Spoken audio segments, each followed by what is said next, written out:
Hello, ഞാനിപ്പോൾ നിൽക്കുന്നത് മറ്റെവിടെയല്ല, നമ്മുടെ സ്വന്തം വെലോറ തെറാപ്പിയ. ഞാൻ ഇവിടെ നിന്ന് ഒരു 7 ഡേ ആൻറ്റിനേറ്റൽ പാക്കേജ് ചെയ്യാൻ വേണ്ടിയിട്ടാട്ടോ വന്നത്. ഇന്ന് ഡേ 7 ആണ്. ഇന്ന് എൻ്റെ ട്രീറ്റ്മെൻറ്റ് എല്ലാം കഴിഞ്ഞു. ഇത് കേൾക്കുമ്പോൾ ചിലർക്ക് തോന്നാവുന്ന ഒരു ഡൗട്ടാണ്, ഇവളുടെ കുഞ്ഞ് വലുതായല്ലോ, ഇപ്പം എന്തിനാ ഒരു ആൻറ്റിനേറ്റൽ ട്രീറ്റ്മെൻറ്റ്? ഞാൻ ഈ എടുത്ത ട്രീറ്റ്മെൻറ്റ് എന്ന് പറഞ്ഞാൽ സാധാരണ എല്ലാവരും എടുക്കാറുള്ള ഒരു പ്രസവരക്ഷയല്ല. എനിക്ക് കിട്ടിയത് ഒരു ഡിലേഡ് പോസ്റ്റ്നേറ്റൽ ട്രീറ്റ്മെൻറ്റ് ആണ്. ഡെലിവറി കഴിഞ്ഞ ഉടനെ തന്നെയുള്ള പ്രസവരക്ഷ കൊണ്ട് മാത്രം ഒരു പെണ്ണിൻ്റെ ബോഡി ഫുള്ളി ഹീൽ ആവത്തില്ല എന്ന് എനിക്ക് മനസ്സിലായി. അതുകൊണ്ടാണ് നമ്മുടെ വെലോറ അതേ ഒരു ഡിലേഡ് പോസ്റ്റ്നേറ്റൽ ട്രീറ്റ്മെൻറ്റ് വെച്ചേക്കുന്നത്. ഈ ട്രീറ്റ്മെൻറ്റ് മെയിൻ ഹൈലൈറ്റ് എന്താണെന്നറിയാവോ?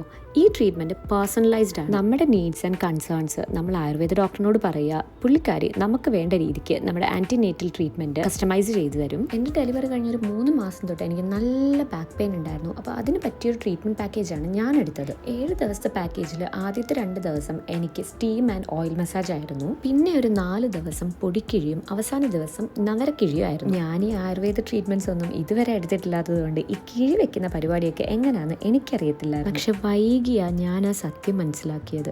ഈ കിഴി എന്ന് പറഞ്ഞാൽ ഇടിച്ചു പിഴിയുന്ന പരിപാടിയാണ്. ഇടിച്ചു പിഴിഞ്ഞ് എന്നെ ഇഞ്ച പരുവാക്കി എന്ന് വേണമെങ്കിൽ പറയാം. പക്ഷെ 4 ദിവസത്തെ കിഴി കൊണ്ട് എൻ്റെ നടുവേദനയ്ക്ക് നല്ല റിലീഫ് ഉണ്ട്. എനിക്ക് കിട്ടിയ 7 ദിവസത്തെ ട്രീറ്റ്മെൻറ്റിൽ എനിക്ക് ഏറ്റവും ഇഷ്ടപ്പെട്ടത് ഏറ്റവും അവസാനത്തെ ദിവസം നവരക്കിഴിയാണ്. ഈ പാല് കൊണ്ടൊക്കെ അഭിഷേകം ചെയ്യാന്ന് പറയത്തില്ലേ, എനിക്കും അതേപോലൊരു എക്സ്പീരിയൻസ് ആയിരുന്നു. പക്ഷെ പാലിന് പകരം നവരയരി പായസമായിരുന്നു എന്നേ ഉള്ളൂ. ഓരോ ദിവസത്തെ ട്രീറ്റ്മെൻറ്റും കഴിഞ്ഞ് അവർ നല്ലൊരു ഹെർബൽ ടീയും ഹെൽത്ത് സ്നാക്ക് തരും. അതും കൂടി കഴിച്ചാലേ നമ്മുടെ ട്രീറ്റ്മെൻറ്റ് പൂർത്തിയായെന്ന് പറയാൻ പറ്റും. പിന്നെ സ്ട്രെസ്സ്, യോഗ, പോസ്റ്റ്മോർട്ടം ഡിപ്രഷൻ പോലുള്ള പ്രശ്നങ്ങൾക്ക് അവർ മെഡിറ്റേഷനും കൗൺസിലിങ്ങും അതിൻ്റെ കൂടെ കൊടുക്കാറുണ്ട്. പിന്നെ ഇതെല്ലാം കഴിഞ്ഞ് നമ്മളെ ഒരു കൺസൾട്ടേഷനോട് കഴിഞ്ഞ് നമ്മുടെ ഡോക്ടർ നമ്മളെ വീട്ടിലേക്ക് വരും. ഇവിടുത്തെ ഫ്രണ്ട്ലി സ്റ്റാഫും ഡിവൈൻ അറ്റ്മോസ്ഫിയറിൽ 7 ദിവസം കഴിഞ്ഞതേ അറിഞ്ഞില്ല.